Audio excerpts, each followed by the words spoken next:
I learned a valuable lesson today. It is surrounding the death of in Louisville, Kentucky, of Breonna Taylor, who was an EMT in that city, who was killed around 1 o'clock in the morning as a result of a breach from a no-knock drug search warrant by the Louisville police. At the time of the breach, her boyfriend awoken, did not hear anyone, nor did neighbors confirm that the police identified themselves, which, by the way, is not required in a no-knock warrant. And so they breached, and upon breaching, the boyfriend opened fire, believing that they were being home invaded for some reason, and shot one of the officers, wounding him. Not very seriously, but he did have to go to surgery, wound in the leg. But the resulting return fire from the 3 officers put 8 rounds into the EMT, into Breonna, none into the boyfriend who actually shot at them, and 25 rounds or so, and then many of those rounds exited the apartment that they had breached and entered into the living quarters of other people in other apartments. Best case, that was just crappy training, right? Now, I had jumped to the conclusion based on an earlier story that this was an inappropriate warrant and that they shouldn't have been there in the first place. Well, the facts are that the warrant did in fact include the address and the 2 people in the apartment, because the primary suspect that they were after, who was not in that place, the primary suspect was had been there and had used that address to receive mail, and had been witnessed going into that location and receiving mail and leaving, and then proceeding to the primary targeted drug house, which was 10 miles away. Shortly before the breach, the primary suspect at the home, at the address 10 miles away, was apprehended. So some could say, well, they shouldn't have breached in the first place.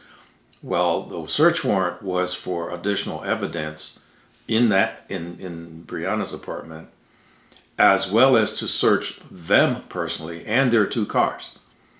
So the search warrant was valid for her address. Should have been a no-knock. I'm going to talk about that in a second. So the officers going in there, they did what they were supposed to do, which my lesson learned is that I had the original story did not have the facts that I just gave you, and folks had to talk me down, because those nasty, dirty cops had done it again. You know, got all amped up and went in and killed the wrong people at the wrong place for the wrong reason. That is not true. The warrant was legitimate. The reason for the warrant was legitimate. I have no idea what the real connection was between the people in that apartment and the primary drug suspect they were looking for. But it does change what my perception was. Now, having said that, let's talk about the idea of a no-knock warrant in a democracy. The no-knock started during the anti-drug early 90s, when cops were getting frustrated because bad guys were flushing evidence. It's just drugs, right? And yeah, so they couldn't make a bust. It made it harder, all of that. And even today, bad guys use camera surveillance, they use drones, they use all kinds of stuff to avoid being taken into custody.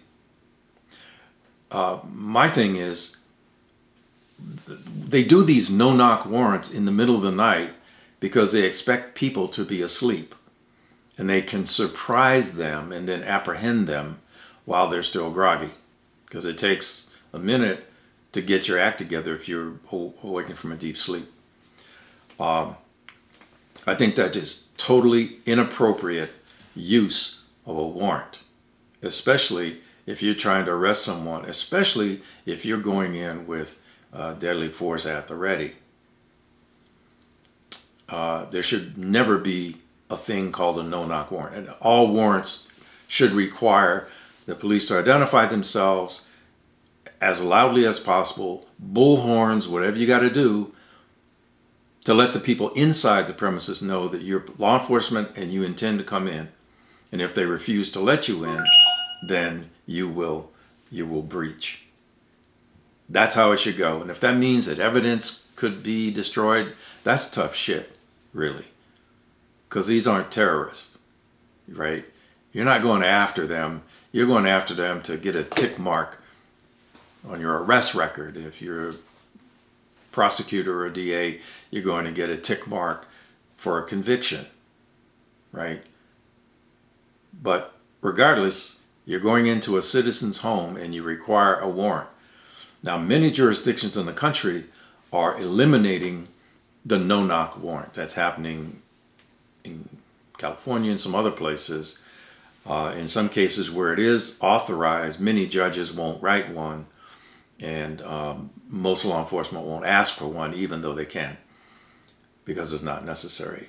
And as more citizens become armed, there is room for misjudgment on the part of law enforcement.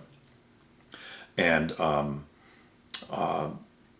is it necessary for an officer to go in just to collect a bag of coke or some heroin or marijuana or whatever the drug of choice is that the bad guys are using?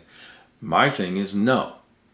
No, you should not risk the lives of law enforcement to go in after stuff, even if the stuff might be evidence and might help the prosecutor. That's just a waste of risk in human life. Now, if they're going after somebody they believe is a terrorist or is about to commit a violent crime on somebody or some people, that might be different. That might be different. But this 1990s mindset, coupled with the militarization and turning cops into door kickers, this is not Iraq. It's not Afghanistan. These are cities in the U.S., right? And it doesn't matter if you're going after someone who may be a criminal. I mean, the warrant is for the arrest and or the search for evidence, and then the judicial system takes over. In this case, in this particular case, even in Louisville, police officers who are assigned to this special unit, unlike every other officer, are not required to wear body cam. You have to ask, why is that? I'll tell you why. Because when they do this kind of stuff, they do bad stuff all the time, and they don't want any visual or sound evidence of how badly they screwed up. Now, lawsuits are going to happen, and this happened in March. This is May of 2020. What is the city of Louisville doing? Frankly, they're trying to figure out the value of a black first responder hero, what the value of her life is. And I bet you they'll come up with some number like $6 million that they offer the family of this young woman, because they don't want to go to trial, because then they will be forced to get additional kinds of evidence that they don't want to have to come public. So what I thought was going to be a tirade against a botched, warrant, it was sloppy, crappy training on the part of the officers that went in, but it was a legitimate warrant under the law of Kentucky and Louisville.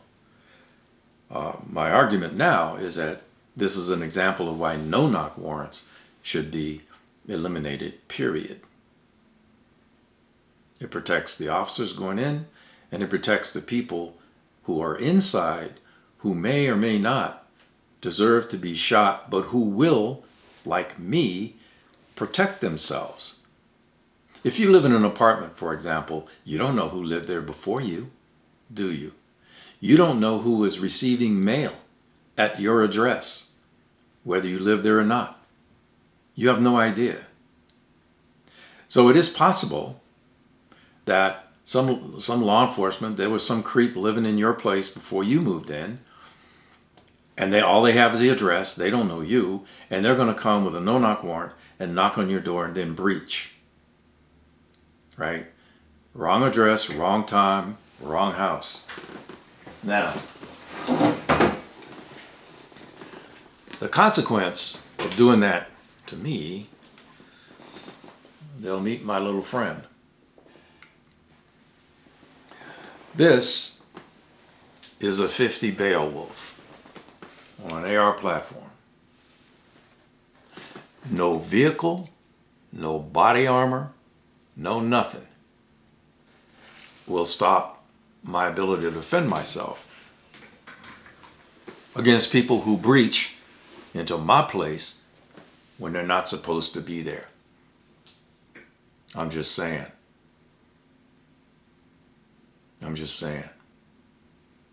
So let's eliminate the no-knock warrant. Protects everybody. So as always, thanks for watching. Carry on.